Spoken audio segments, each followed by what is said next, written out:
This is Isra. We're performing the back squat, the powerlifting exercise. I want you to take note on how her hands are symmetrical on the bar.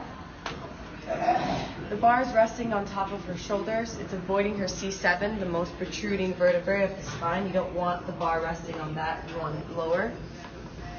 You want to take note of her stance. Her feet are slightly wider than hips length. And when she's bending. Alright, so when she's performing the squat, she has to make sure that her heels are stuck to the ground. So when she's going down, make sure all her weight is concentrated on her heels, her toes. Her back must be neutral, so not too arched or not going forward. Chest out, shoulders back, and knees in line with toes. Make sure they're not going inward.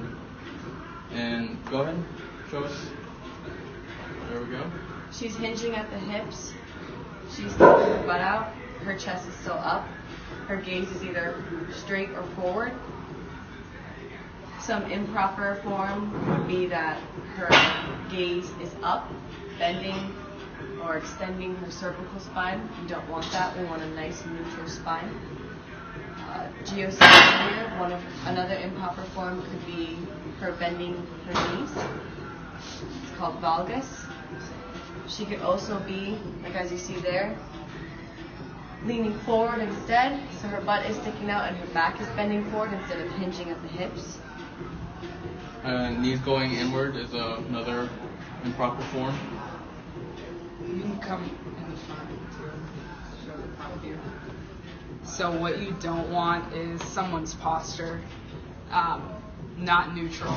You don't want your knees caving in. We want it to be right above your toes, and your thighs should be parallel to the ground. And it should be smooth movements going down and up. So for spotters, can you keep the weight there? For spotters, they would either go behind or on the sides. Usually we have spotters on the sides if the weight is too heavy, but in this case we just need one spotter from behind. As Smiley's spotting her, we got to make sure that she has her arms under her elbows. And I'm bending down with the athlete.